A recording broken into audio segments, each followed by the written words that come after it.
اسی لیے یہ قاضی صاحب کتنے خاندان ہیں جو تمام جو ہے نا چیزوں سے فیسلٹیز حاصل کر سکتے ہیں اور ان کو اس کا فائدہ بھی ہوتا ہے؟ کوئی فگرز ہیں آپ لوگوں کے پاس؟ صرف کراچی تک محدود ہے یا کراچی سے باہر بھی جو ہے کر رہے ہیں؟ دیکھیے الخدمت تو پورے پاکستان میں اس کا یہ نیٹ ورک ہے اور عید الاضحیٰ کے موقع پر وہ قربانی کا انتظام کرتی ہے۔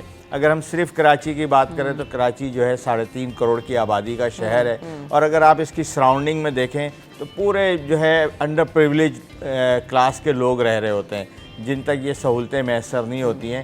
تو کراچی میں ہمارے پاس ہم نے جو اپنے سلاٹر ہاؤس کہہ لیں یا اجتماعی قربانی کے مراکز کہہ لیں تو تقریباً 200-225 کے قریب ہمارے پاس اجتماعی قربانی کے مراکز ہیں جو محلوں میں، علاقوں میں، ٹاؤنز کی سطح پر ہم نے وہ بنائے ہوئے ہیں جہاں لوگ اپنے اجتماعی قربانی اور قربانی فی سبیل اللہ میں حصہ لیتے ہیں۔ اس کا مقصد یہ ہوتا ہے کہ وہ جانور قربانی فی سبیل اللہ کے جس کا گوشت ہماری ذمہ داری ہو جاتی ہے کہ ہم ان مستحقین تک پہنچائیں۔ تو اچھا، انتظامات کے حوالے سے میں ضرور پوچھنا چاہوں گی کہ ہم نے ماضی میں یہ بھی دیکھا ہے کہ جب اجتماعی قربانی کا سلسلہ ہوتا ہے اور اس میں سیاسی جماعتوں کے انوالومنٹ یا ہم این جی اوز بھی کہہ لیں تو جی سڑک پر تمبو لگایا اور وہ سڑک پوری جو ہے نا وہ بند کر دیتے ہیں، وہ 2-3 دن تک وہاں پر آپ کو گزرنے کی بھی جو ہے نا آپ کے پاس مشکل ہو جاتی ہے۔ تو آپ نے کہا 200 کے قریب یہ مراکز بنائے گئے ہیں، کہاں بنائے گئے ہیں؟ کہیں ہم خدمت کے ٹینٹ سڑکوں پر لگے ہوئے تو میں نہیں دیکھوں گی، یا کس طرح سے جو ہے نا ان کو مینیج کیا گیا؟ اچھا دیکھیں، ظاہر ہے اسٹیٹ اس میں اس کی ذمہ داری ہے کہ فیسیلیٹیٹ کرے۔ کیسے فیسیلیٹیٹ کرے؟ ہمارے پاس بہت سارے گراؤنڈز موجود ہوتے ہیں جو ابینڈنڈ پڑے ہوئے ہیں، جن میں کھیل کود نہیں ہو رہے ہوتے ہیں، پارک نہیں بنے ہوئے ہیں، اسکول اجڑ چکے ہیں۔ تو ظاہر ہے اسٹیٹ کو یہ چاہیے کہ ایسے رفاہی فلاحی ادارے جو یہ قربانی کا انتظام کر رہے ہوتے ہیں ان کے ساتھ کولیبریشن کرے اور کولیبریشن کر کے جگہیں مختص کرے۔ اچھا، اس میں ایک فائدہ ہے، اس میں ایک فائدہ یہ ہے کہ جب اجتماعی قربانی ہوتی ہے تو ایک بڑی تعداد میں آپ اس کو گندگی کہہ لیں، آفلس کہہ لیں، اس کا ایک سلسلہ ہو جاتا ہے۔ لیکن اگر کسی ایک جگہ میں، مثلا میں نارتھ حیدر آباد میں رہتا ہوں، نارتھ حیدر آباد میں جس بلاک میں رہتا ہوں وہاں پہ الخدمت نے 4 اجتماعی قربانی کے مراکز بنائے ہوئے ہوتے ہیں، تو وہ مخصوص جگہیں ہیں، وہاں سے پھر دیکھیں آفلس کو اور گندگی کو اٹھانا آسان ہو جاتا ہے۔ اگر ایک اسٹریٹ پہ ہر گھر کے آگے قربانی ہو رہی ہوگی تو یقیناً اس کی وجہ سے اس کو لفٹ کرنا بھی ایک مشکل، جو کہ اسٹیٹ نہیں کر پاتی ہے۔ لیکن جب آپ ان جگہوں پہ قربانی کو مختص کر دیتے ہیں، الخدمت کے پلیٹ فارم پہ جب وہ قربانیاں ہو رہی ہوتی ہیں تو الخدمت ان تمام کاموں کی صفائی کرنے کی ذمہ دار بھی ہوتی ہے اور وہ ان کو ریموو کرتی ہے وہاں سے، آفلس کو، گندگی کو، مٹی کو، جو ساری چیزیں ہوتی ہیں۔ تو الحمدللہ الخدمت کے پلیٹ فارم سے ہم لوگوں کو فیسیلیٹیٹ کرنے کے ساتھ ساتھ ان آفلس کو اٹھانے کے انتظام بھی بہت خوبی کر رہے ہوتے ہیں۔ فیسیلیٹیشن کی آپ نے بات کی، اور ہر چیز میں ہم دیکھ رہے ہیں کہ اس وقت تو جو ہے وہ موبائل اور ایپس کا سہارا لیا جا رہا ہے۔ آپ لوگوں نے بھی کوئی ایپ وغیرہ بنائی ہے یا سافٹ ویئر بنایا ہے اس وقت قربانی کو مینیج کرنے کے لیے؟ اس کا کیا فائدہ ہے، کیا فیچرز ہیں؟ دیکھیے ظاہر ہے اس کا فائدہ یہ ہے کہ فرض کیجئے اگر میں گلشن اقبال میں رہتا ہوں یا گلستان جوہر میں رہتا ہوں تو گلستان جوہر کے علاقے کے لوگوں نے اپنی ایک ایپ بنائی ہوئی ہوگی اور لوگ آن لائن وہاں پیمنٹس جمع کرا سکتے ہیں قربانی کی، اور پھر ان کو لوکیشن بتا دی جاتی ہے، اور ساتھ ساتھ اس ایپ کے ذریعے یہ بھی ان کو پتہ ہوتا ہے کہ ان کی قربانی کا گوشت جو ہے وہ کتنے بجے میسر آئے گا، فرسٹ ڈے ہوگا، سیکنڈ ڈے ہوگا، تھرڈ ڈے ہوگا۔ تو اس ایپ کے ذریعے وہ تمام چیزیں ان تک پہنچ جاتی ہیں، ان کو پتہ ہوتی ہے، پھر آنے سے پہلے ان کو کہا جاتا ہے کہ کال بھی کر لیں۔ تو الحمدللہ وہ ساری چیزیں بہت آسانی سے الخدمت مینیج کر لیتی ہے اور لوگوں کو فیسیلیٹیٹ کرتی ہے۔ ایک بہت بڑی جو سنت ابراہیمی ہے اس میں لوگوں کو شامل کرنے کے لیے وہ سارے کام کرتے ہیں۔ بالکل ایسا ہے، ہائیجین مینٹین کرنا ایک بڑا ٹاسک ہے، کیونکہ ہمیں یہ نظر آتا ہے کہ جی گوشت تو آ جاتا ہے لیکن جس طرح سے آتا ہے قربانی کا گوشت وہ ہم سب بھی دیکھتے ہیں لیٹ ہو جائے تو خراب ہونے کا خدشہ بھی ہوتا ہے۔ تو ہائیجین کیسے مینٹین کرتے ہیں؟ دیکھیے اس میں آپ کی بہت اچھی بات یہ ہے کہ ظاہر ہے اگر وہ رحمت ہے تو کہیں زحمت نہ بن جائے، یعنی وہ گوشت جو ہے اس قابل رہے کہ لوگوں تک صحیح حالت میں پہنچے اور لوگ اس کو استعمال کر سکیں۔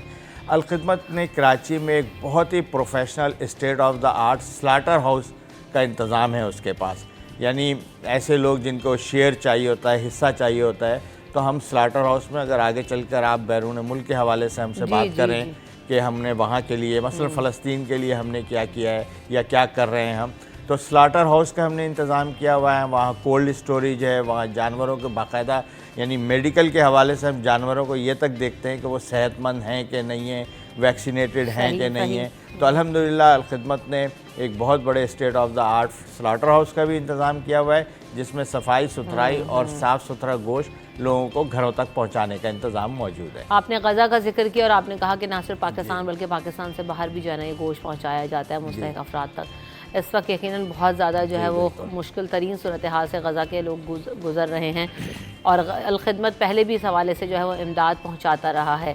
تو یہ عید الاضحیٰ پر کس طرح سے گوشت پہنچایا جائے گا؟ یہ ایک بڑا کام ہوگا، اس کو پریزرو کرنا، لے جانا کیسے ہوتا ہے سارا کچھ؟ اچھا الحمدللہ دیکھیے الخدمت نے ظاہر ہے سب کو پتہ ہے کہ الخدمت فاؤنڈیشن جو ہے وہ غزہ میں پہنچی ہوئی ہے اور وہ کام کر رہی ہے، ایجپٹ کے ذریعے کر رہی ہے، جارڈن کے ذریعے کر رہی ہے، اور ایون جو فلسطین کے اندر این جی اوز تھیں، ٹرکش این جی او، اس کے ساتھ کولیبریشن کیا، اور اس نے 7 تاریخ کو جب یہ واقعہ ہوا تو 9 تاریخ سے ہم وہاں موجود تھے۔ ہمارے پریزیڈنٹ الخدمت فاؤنڈیشن کے ڈاکٹر حفیظ صاحب ملٹیپل انہوں نے وہاں وزٹ کیے ہیں ایجپٹ میں، جارڈن میں، کہ کس طریقے سے ہم سامان کو ٹرانسپورٹ کر سکیں وہاں پہ۔ اچھا لیکن چونکہ عید الاضحیٰ کی بات آئی ہے تو ہم نے اس دفعہ عید الاضحیٰ کے حوالے سے کراچی میں ایک بہت بڑے سلاٹر ہاؤس میں اس کا انتظام کیا ہے کہ قربانی، وہاں جانور بہت مہنگے ہیں، ایون ایجپٹ میں بھی اور فلسطین میں بھی، تو وہاں بھی ہم قربانی کر رہے ہیں۔ ایجپٹ میں بھی ہم نے پورا انتظام کیا ہوا ہے، ویئر ہاؤس لیا ہوا ہے الخدمت فاؤنڈیشن نے، لیکن کراچی میں ہم نے اس دفعہ اپنے ان بھائیوں اور بہنوں کے لیے جو اس وقت بہت برے حال میں ہیں وہاں پہ اور ان کے پاس پکانے کا بھی کوئی انتظام نہیں ہے، تو الخدمت نے یہ انتظام کیا ہے کہ ان سلاٹر ہاؤس میں قربانی کریں گے، ہم وہیں جانور ذبح کریں گے، وہیں اس گوشت کو بون لیس بنایا جاتا ہے، پھر اس کو ہم پریزرو کریں گے، کولڈ اسٹوریج میں رکھیں گے، پھر اس کو ہم پکائیں گے، ریڈی ٹو ایٹ میں کنورٹ کریں گے، اور پھر اس کو ہم 800 گرام کے پیک میں اس کو ٹن پیک کریں گے جس کی ویلیڈیٹی ایکسپائری 2 سال کی ہوگی۔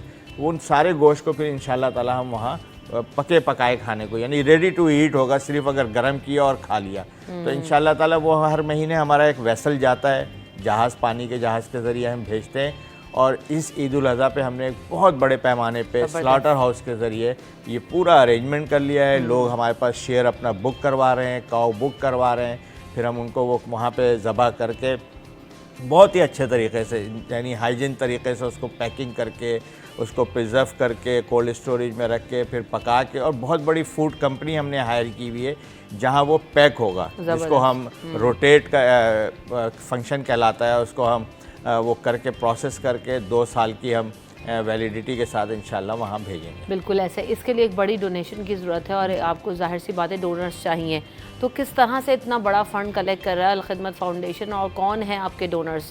اچھا دیکھیں، یہ جو بات میں نے شروع میں کہی کہ الحمدللہ الخدمت پہ ایک ٹرسٹ لیول جو ہے لوگوں کا بہت زیادہ ہے، اور اس کی وجہ یہ ہے کہ الخدمت نے پرفارم کیا ہے۔ یعنی آپ جب کرونا دیکھیں، پچھلے سالوں میں جب کرونا آیا تو وہ الخدمت فاؤنڈیشن تھی جو لوگوں کے گھروں پہ آکسیجن سلنڈر پہنچانے کا انتظام کر رہی تھی۔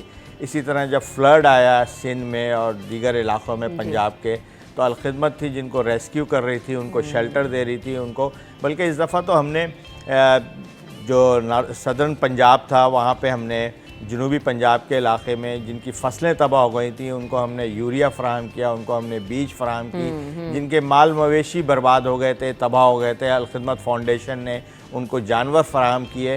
تو الحمدللہ یہ وہ سارا پرفارمنس ہے، وہ سارا کام ہے جو لوگ اپنی آنکھوں سے دیکھ رہے ہیں کہ الخدمت کس طریقے سے، نعمت اللہ خان صاحب اس کے پائنیئر تھے، انہوں نے یہ شروع کیا، اور آج الخدمت پاکستان میں نہیں بلکہ پوری دنیا میں اپنے حصے کا کام کرتی ہے۔ ایون ٹرکی میں جب زلزلہ آیا تو الخدمت فاؤنڈیشن پاکستان کی پوری ٹیم یہاں سے ڈیزاسٹر ڈونرز آپ کے صرف پاکستان بیس ہیں، انٹرنیشنل ڈونرز بھی آپ کے ساتھ موجود ہیں، یا جو لوگ ڈونیٹ کرنا چاہتے ہیں ان کو کیا؟ دیکھیے الحمدللہ پاکستان بیس ڈونر ہیں میجورٹی، ماشاءاللہ، یعنی جس کو ہم کہتے ہیں کہ پورے پاکستان میں چیریٹی کا ایک بہت بڑا نظام موجود ہے، لوگ دینا چاہتے ہیں، صرف وہ یہ دیکھتے ہیں کہ ہم کس کو دے رہے ہیں۔ تو الخدمت پہ الحمدللہ یہ ٹرسٹ ہے، لوگ دیکھتے ہیں کہ الخدمت گراؤنڈ پہ موجود ہے، وہ کام کر رہی ہے، تو لوگوں سے بھی ظاہر ہے ہماری یہی اپیل ہے کہ اس وقت ہم غزہ کے حوالے سے، فلسطین کے حوالے سے بہت بڑی کیمپین کے اندر داخل ہوئے ہیں۔ ہم ہر مہینے یہاں سے 20-25 کنٹینرز جو ہے ویسل یہاں سے روانہ کرتے ہیں، تو اس عید الاضحیٰ پہ بھی ہم نے انتظام کیا ہے، تو ہم اپنے